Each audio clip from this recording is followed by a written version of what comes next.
नमस्कार, जय हिंद मेरे प्यारे साथियों। स्वागत है आपका हमारे YouTube चैनल काव्या क्लासेस पर। तो साथियों, आज हमारी भूगोल की कक्षा नंबर 3 है और उस कक्षा का विषय है पृथ्वी की गतियाँ। तो आज हम पृथ्वी की गतियों के बारे में पढ़ेंगे। तो हमने अपनी पिछली 2 कक्षाओं में, जो हमारी पहली कक्षा थी, हमने उसमें आपको विश्व का मानचित्र बनाना सिखाया है। ठीक है, इसे आप हमारे YouTube चैनल पर दोबारा देख सकते हैं। और जो हमारी दूसरी कक्षा थी वो थी हमारी अक्षांश एवं देशांतर रेखा। अक्षांश एवं देशांतर रेखा। तो आज की जो हमारी कक्षा है वो कक्षा 3 है और उसमें हम पृथ्वी की गतियों के बारे में पढ़ेंगे। ठीक है,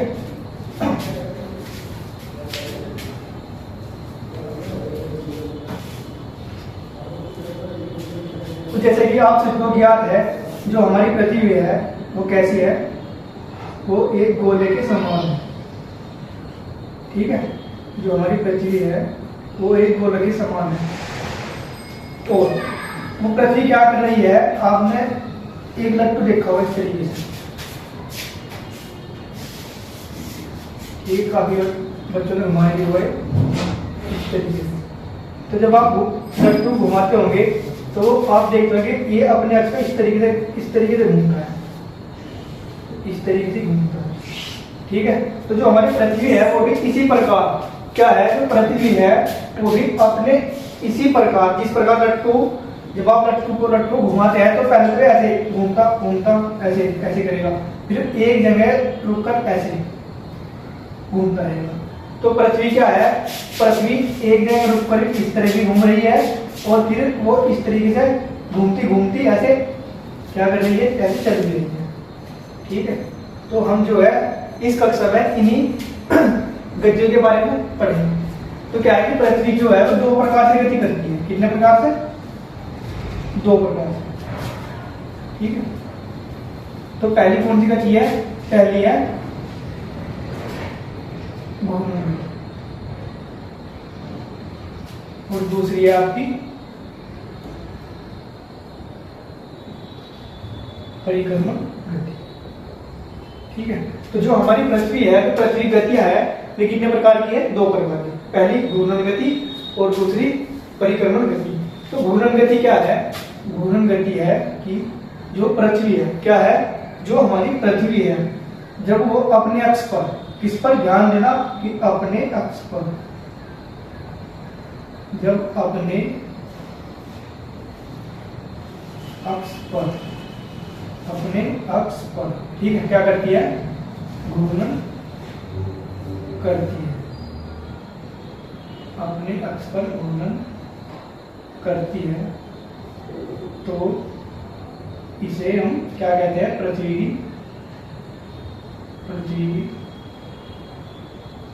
घूर्णन गति। अब देखिए कि मान लो आप एक प्रकार से मुझे पृथ्वी मान लो। अब क्या है कि मैं पृथ्वी हूं। ठीक है, तो मैं अपने अक्ष पर देखना कि जहां पे मेरे पैर है, मैं इसी अक्ष पर, मेरा अक्ष क्या है? मेरे पैर मेरा अक्ष है। तो जब मैं इसी अक्ष पर इसी तरीके से मैं ऐसे घूम रहा हूं, तो पृथ्वी क्या है कि अपने अक्ष पर इसी तरीके से घूम रही है, अपने अक्ष पर भी घूम रही है। तो क्या है? पृथ्वी की घूर्णन गति।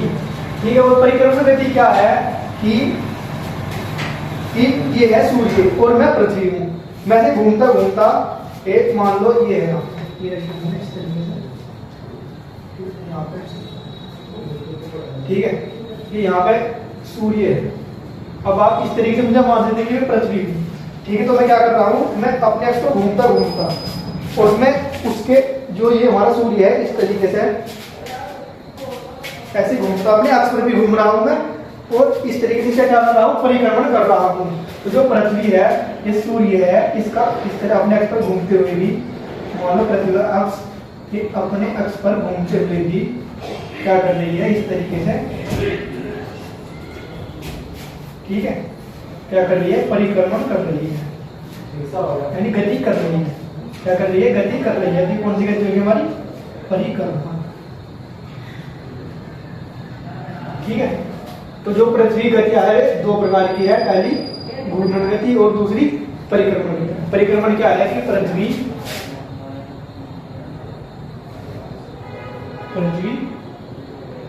किसमें अपनी कक्षा में, ठीक है, पृथ्वी अपनी, और कक्षा कैसी है पृथ्वी की, दीर्घवृत्ताकार। पृथ्वी अपनी दीर्घवृत्ताकार कक्षा में सूर्य का परिक्रमण यानी उसका चक्कर लगा है, सूर्य का परिक्रमण करती है, जिसे पृथ्वी की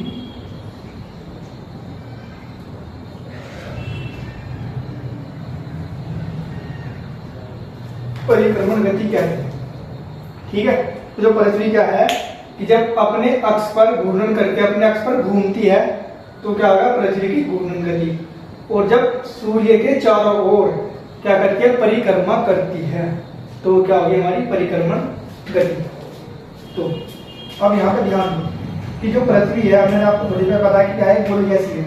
ठीक है, अगर पृथ्वी क्या करे, अपने अक्ष पर घूर्णन ना करे, मान ले पृथ्वी है और ये फिलहाल इसी तरीके से रुकी हुई है, ठीक है, अपने अक्ष पर नहीं घूम रही, ठीक है, तो इससे क्या होगा, जब अपने अक्ष पर घूर्णन ना करे तो जो सूर्य है ये इस तरीके से सूर्य का प्रकाश है, ठीक है, जो सूर्य का प्रकाश है वो क्या होगा कि पृथ्वी के एक ही क्षेत्र पर, ठीक है, पृथ्वी के एक ही क्षेत्र पर पड़ेगा।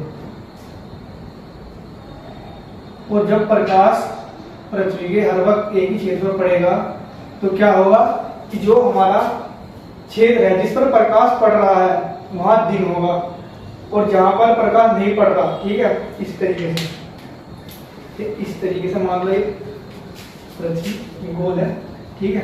अब यहाँ पे आप देखना कि यहाँ पे क्या है, प्रकाश, ये प्रकाश आ रहा है, लेकिन जो ये वाला क्षेत्र है ये क्या आ गया, इसके पीछे की साइड आएगा, ठीक है। तो इससे क्या होगा कि इस क्षेत्र पर दिन है और इस क्षेत्र पर रात है, तो क्या होगा कि अगर पृथ्वी घूर्णन ना करे तो हमेशा क्या रहेगा कि पृथ्वी घूर्णन ऐसे घूम तो नहीं रही, तो पृथ्वी ऐसी रहेगी, तो क्या रहेगा कि प्रकाश हमेशा इसी क्षेत्र पर पड़ता रहेगा, ठीक है, तो इस क्षेत्र पर हमेशा दिन रहेगा। लेकिन पृथ्वी क्या कर रही है, घूर्णन कर रही है, लगातार घूर्णन कर रही है, तो इससे क्या है कि हमारे दिन की जब ऐसे घूमेगी तो ये वाला क्षेत्र क्या किधर चल जाएगा, इधर चल जाएगा, ये वाला क्षेत्र इधर आ जाएगा वाला हिस्सा, तो फिर इधर दिन होगा और इधर रात होगी, ठीक है। तो जो घूर्णन गति है, जो हमारी क्या है, हमारी जो घूर्णन गति है उसका उससे क्या प्रभाव पड़ रहा है,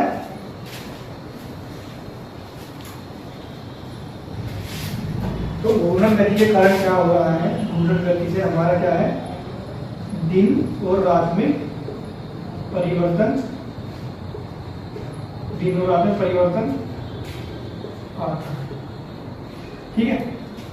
तो समझ गए कि जो हमारी घूर्णन गति है वो किसके लिए, किसका, उससे जो प्रभाव है वो क्या उत्पन्न हो रहा है, दिन और रात, ठीक है। अब देखो ध्यान से, मान लो कि ये इस तरीके से यहाँ पे सूर्य है और मुझे मैं नहीं बता दिया, आप पृथ्वी मान सकते हो। अब देखना कि ये मेरा चेहरा है यहाँ पे इस सामने, ठीक है, बिल्कुल सूर्य के सामने, और जब अपने अक्ष पर घूमकर इस तरीके से घूमकर एक चक्कर लगाकर यहीं पर आ जाओ, मेरा चेहरा इसी सामने आ जाए, तो इसे हम कहा कहेंगे कि पृथ्वी ने कि अपने घूर्णन पर अपने अक्ष पर एक चक्कर लगा लिया। तो इसका क्या मतलब है, जब पृथ्वी अपने अक्ष पर एक चक्कर लगाते हैं, अपने अक्ष पर एक बार घूर्णन करते हैं, तो उसमें कितना समय लगता है, 24 घंटे, ठीक है, तो 24 घंटे। तो इससे क्या है कि जब पृथ्वी एक घूर्णन 24 घंटे में करती है, एक घूर्णन की विधि करती है 24 घंटे में, तो उस 24 घंटे में क्या होगा, जो पृथ्वी है, ठीक है, तो 12 घंटे तो उसका ये वाला क्षेत्र, ठीक है, सूर्य के सामने होगा, पृथ्वी ऐसे घूम रही है, ठीक है, और ये वाला क्षेत्र होगा क्या, सूर्य के पीछे की साइड, ये हो गया हमारा सूर्य। ठीक है, तो इसलिए क्या है कि जो हमारे दिन और रात है वे क्या है 12 घंटे के 12 घंटे की दिन, 12 घंटे दिन और 12 घंटे रात। ठीक है, लेकिन लेकिन लेकिन जो हमारी पृथ्वी है वो क्या है कि पृथ्वी का अक्ष अगर हम ध्यान से देखें कि जो हमारा सौरमंडल है क्या है, हमारा जो सौरमंडल है तो उसमें पृथ्वी अगर एक गोल है, ठीक है, तो ये इस तरीके से नहीं है कि ये इस तरीके से, मान लो ये पृथ्वी है, ये ऐसी नहीं टिकी हुई बिल्कुल, ये थोड़ी इस तरीके से है, अपने अक्ष पर क्या है थोड़ी झुकी हुई, कितनी अपने अक्ष पर क्या है झुकी हुई है। ठीक है, तो पृथ्वी का ये है वास्तविक अक्ष, इस तरीके जुड़ हुई है अपने अक्ष पर। ठीक है, तो वही ठीक है,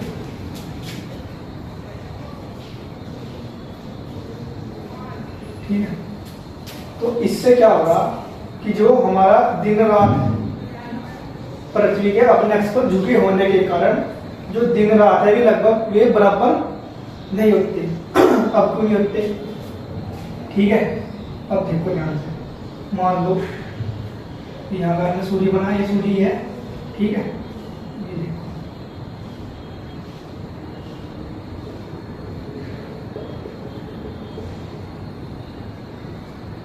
ये सूर्य का प्रकाश आ रहा है, ठीक है, और पृथ्वी इस तरीके से क्या कर रही है दीर्घवृत्ताकार में परिक्रमण भी कर रही है। ठीक है, अब ये हिस्सा इधर है, ठीक है, तो प्रकाश कहाँ तक आ रहा है यहाँ तक। ठीक है, प्रकाश कहाँ तक आ रहा है यहाँ तक, और इस छेद में यहाँ तक, तो ये इतना हिस्सा ठीक है क्या है इतने हिस्से में आता है। ठीक है, फिर जब पृथ्वी यहाँ पर आएगी,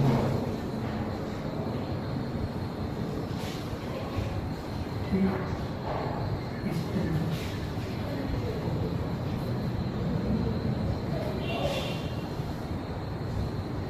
ऐसे आएगा इसका प्रकाश,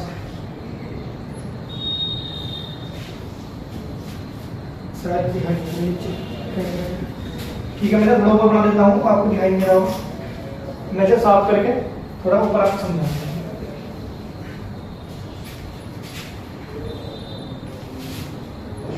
ठीक है, अगर आप नोट कर सकते हैं तो आप नोट कर लीजिए। ठीक है, ये परिभाषा काफी काम आती है।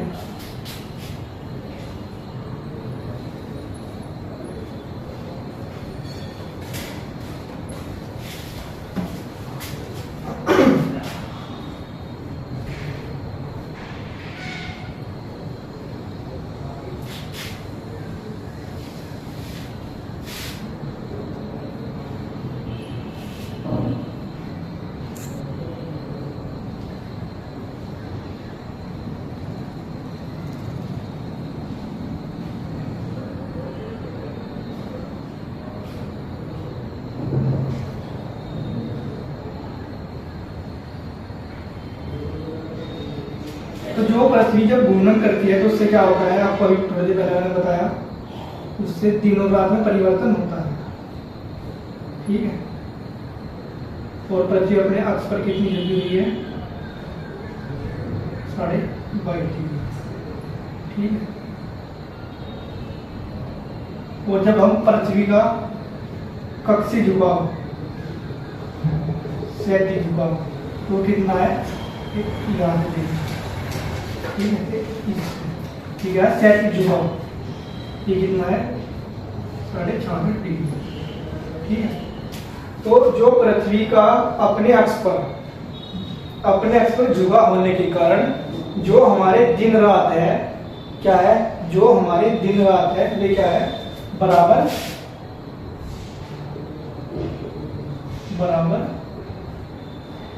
नहीं होती। ठीक है, किसके कारण? पृथ्वी पर अपने अक्ष पर झुके होने के कारण। अगर पृथ्वी अपने अक्ष पर झुकी हुई नहीं होती, मान लो पृथ्वी है और ये अपने अक्ष पर झुकी हुई नहीं है, ठीक है, तो इससे क्या होता, ये इसका अक्ष सीधा होता है। ठीक है, तो क्या होता है कि जो हमारे सूर्य जो प्रकाश है इस तरीके से।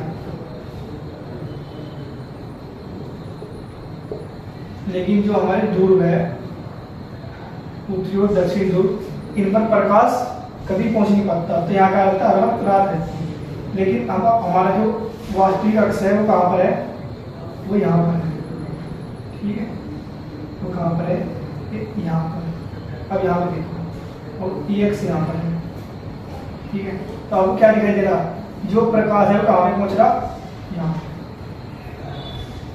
ठीक है, तो जब पृथ्वी क्या करेगी, जब दीर्घवृत्ताकार कक्षक है, ठीक है, दीर्घवृत्ताकार कक्षक है, इसका परिक्रमण करेगी, सूर्य का परिक्रमण करेगी। ठीक है, तो क्या करेगी, क्या होगा इससे कि 6 महीने तक, कब तक, 6 महीने तक जो हमारा उत्तरी ध्रुव है उस पर प्रकाश पहुंचेगा। और जब जिन 6 महीनों में उत्तरी ध्रुव पर प्रकाश होगा तो वहां पर क्या होगी, जो दक्षिण ध्रुव वहां पर रहा। ठीक है, इसलिए कहते हैं कि जो हमारे दो ध्रुव है उन पर की उत्तरी ध्रुव पर 6 महीने की रात और 6 महीने का दिन, तो किस कारण होता है, पृथ्वी का अपने अक्ष पर झुका होने के कारण। क्योंकि पृथ्वी एक तो अपने अक्ष पर झुकी हुई है और दूसरा दीर्घवृत्ताकार कक्षा में क्या कर रही है, परिक्रमण कर रही है। ठीक है, तो आप इतना समझ गए होंगे कि जो हमारा घूर्णन है उससे क्या होता है, हमारा दिन और रात में परिवर्तन होता है। अगर पृथ्वी घूर्णन ना करे तो क्या होगा, एक हिस्से पर सदा रात होगी और एक हिस्से पर दिन। और जब एक हिस्से पर रात होगी तो एक हिस्से पर तापमान पहुंच नहीं पाएगा, तो उससे क्या होगा, वो क्या कहें, सूर्य का प्रकाश पहुंच नहीं पाएगा एक हिस्से में, तो वहां क्या होगा, तापमान कम हो जाएगा, वहां पर क्या रहेगी, हर वक्त बर्फ देगी। इससे क्या होगा, जो जीवन है वो संभव नहीं हो पाएगा। ठीक है, तो अब क्या देखेंगे, पृथ्वी की परिक्रमण,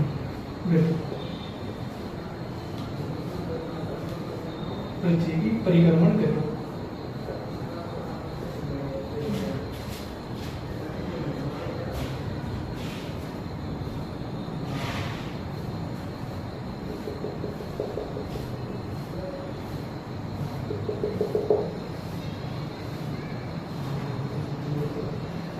तो क्या है, ये हमारी पृथ्वी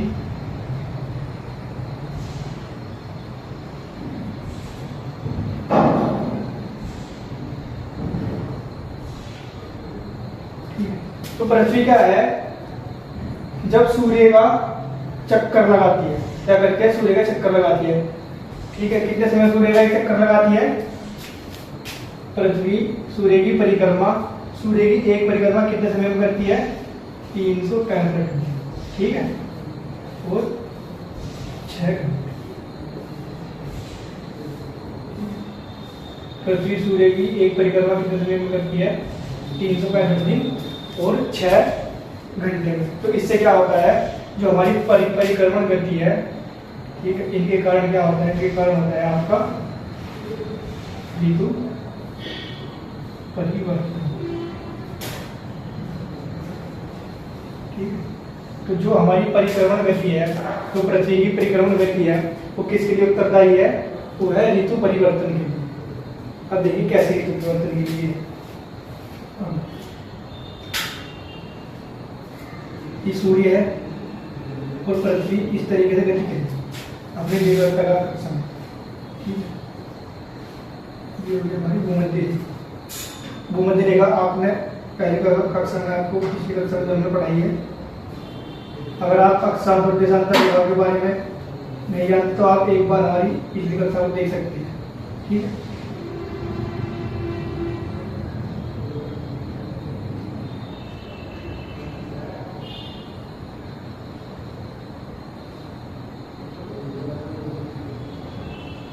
जिसमें आपको हमने अक्षांश देशांतर रेखाओं के बारे में बताया है।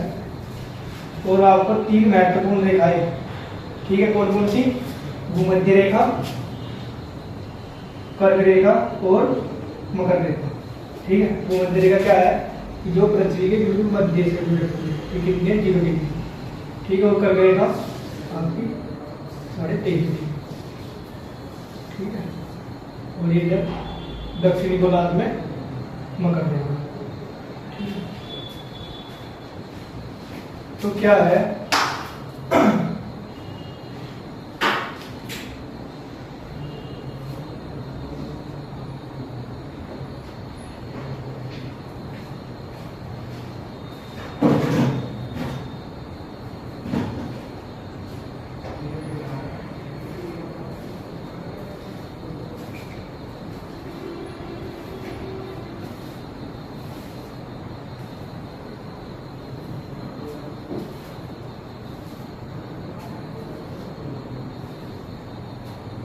ये कर्क रेखा और ये मकर रेखा, ठीक है। ऐसे ही यहाँ पे भी मध्य रेखा, मध्य रेखा, ठीक है। तो क्या है कि जो सूर्य है, जो पृथ्वी दीर्घवृत्ताकार कक्षा में सूर्य का परिक्रमण करती है, तो एक समय क्या है कि जो कर्क रेखा, जो हमारे क्या पृथ्वी का उत्तरी गोलार्ध है, क्या है उत्तरी गोलार्ध है, ठीक है, उसका अधिकतर हिस्सा क्या है सूर्य के सामने। तो उस समय क्या है कि जो कर्क रेखा पर हमारा प्रकाश अधिकतर पहुंच पाता है, ठीक। तो इसमें क्या होगा, इसमें आपके जो हमारा उत्तरी गोलार्ध है उसमें क्या होगा आपका उत्तरी गोलार्ध, उसमें क्या होगा जब प्रकाश यहाँ पे अधिक पहुंचेगा, ठीक है, तो उससे क्या होगा तापमान ज्यादा होगा। तो कौन सी ऋतु होगी आपकी ग्रीष्म ऋतु, ठीक है। और वही जो हमारी मकर रेखा है, ठीक है, तो एक समय उस पर भी पहुंचेगा, ठीक है। उसे क्या कहेंगे हम कि सूर्य का दक्षिणायन, क्या है कि उसे उस घटना क्या कहेंगे सूर्य का दक्षिणायन। और उत्तरायण का मतलब है कि जो है सूर्य है वो उत्तरी गोलार्ध में गति कर रहा है, किसकी तरफ, कर्क रेखा की। और दक्षिणायन का मतलब जब सूर्य मकर रेखा की तरफ गति करेगा, ठीक है। तो जो जब दक्षिणायन होगा तो आपका क्या होगा, दक्षिणी गोलार्ध उसमें क्या होगा आपका ग्रीष्म ऋतु, ठीक है। तो अब आप समझ गए होंगे कि जो हमारी परिक्रमण गति है, ठीक है, वो किसके लिए उत्तरदायी है, ऋतु परिवर्तन की। और आप ये इतना ध्यान रखना कि जो हमारी पृथ्वी है वो एक परिक्रमा सूर्य की कितने दिन में करती है, लगभग 365 दिन और 6 घंटे में, ठीक है। तो इसलिए हम क्या है कि एक साल में जो एक वर्ष है उसमें कितने दिन होते हैं 365, और जो बचे 6 घंटे है, ठीक है, हम क्या करते हैं कि 6 घंटे और 6 घंटे इन्हें हर साल 6 घंटे जोड़ के, और जो हमारा आपका जो चौथा साल है उसमें क्या करते हैं एक दिन बढ़ा देते हैं, ठीक है। तो उसमें कितने होगा आपके 366, और किससे बढ़ता है आपका फरवरी, ठीक है। आपने देखा भी होगा कि जो हमारे वर्ष 4 से विभाजित होते हैं उन्हें हम लीप वर्ष कहते हैं, क्यों, क्योंकि उसमें पिछले 3 वर्ष के 6 घंटे और उस वर्ष के 6 घंटे लगा के एक दिन आपका किस में ऐड कर दिया जाए फरवरी में। तो उसमें उस साल क्या होगी फरवरी आपकी, ठीक। अब आपको कुछ घटनाएं हैं जो आपको याद रखनी है, जो आपकी परीक्षा में काफी पूछी जाती है, ठीक है। तो पहले क्या है कि जो 21 जून को क्या है आपको 21 जून को जो सूर्य क्या है 21 जून को क्या हुआ, सूर्य की जो किरणें हैं यानी जो सूर्य का प्रकाश है वो क्या होगा हमारा कर्क रेखा पर लंबवत पड़ेगा, ठीक है। 21 जून को इसे हम क्या कहेंगे, इसे कहेंगे हम कर्क संक्रांति, ठीक है। कि जब 21 जून को क्या है कि आपका जो सूर्य है वो क्या होगा कर्क रेखा पर लंबवत होगा, ठीक है। तो इस दिन क्या होगा 21 जून को जो आपका उत्तरी गोलार्ध है, क्या है आपका उत्तरी गोलार्ध है, तो उत्तरी गोलार्ध में क्या होगा आपका दिन की अवधि जो पूरे वर्ष में सबसे, उत्तरी गोलार्ध में दिन की अवधि क्या होगी सबसे लंबी, ठीक है। ऐसे ही ये क्या है जो 22 दिसंबर को 22 दिसंबर को क्या होगा आपका जो सूर्य है 22 दिसंबर को क्या होगा सूर्य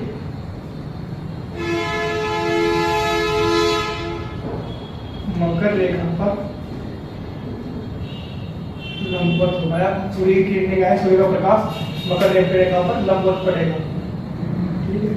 ये पृथ्वी है ऐसे और ये क्या है मकर रेखा, ये सूर्य का प्रकाश है, ठीक है। हम कहते हैं कि भूमध्य रेखा पर, लेकिन इस दिन क्या होगा कि आपका सूर्य मकर रेखा पर सीधा, ठीक है। तो इस दिन क्या होगा, इस दिन होगा आपका मकर संक्रांति, ठीक है। तो इस दिन क्या होगा, जो आपका दक्षिणी गोलार्ध है, दक्षिणी गोलार्ध में क्या होगा, दिन की अवधि क्या होगी, दिन की अवधि सबसे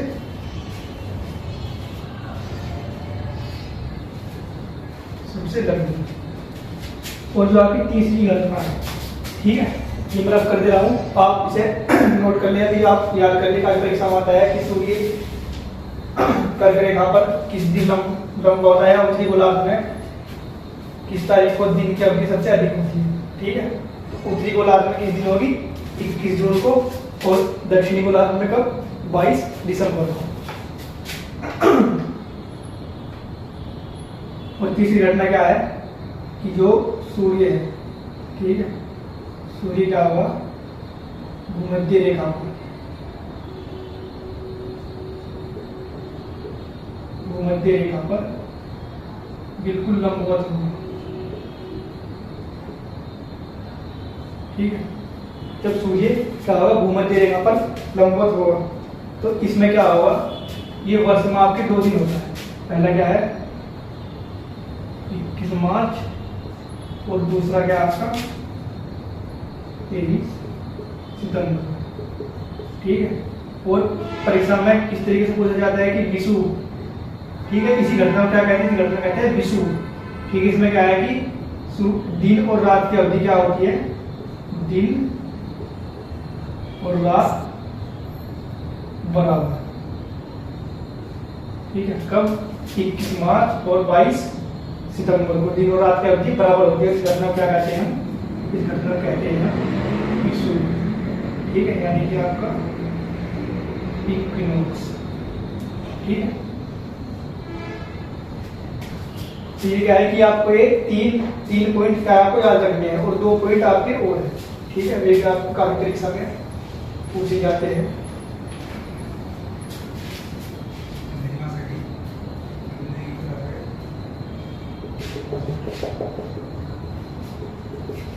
ठीक है सर, अभी क्या है कि पृथ्वी आपकी दीर्घवृत्ताकार कक्षा में सूर्य का परिक्रमा कर रही है, ठीक है।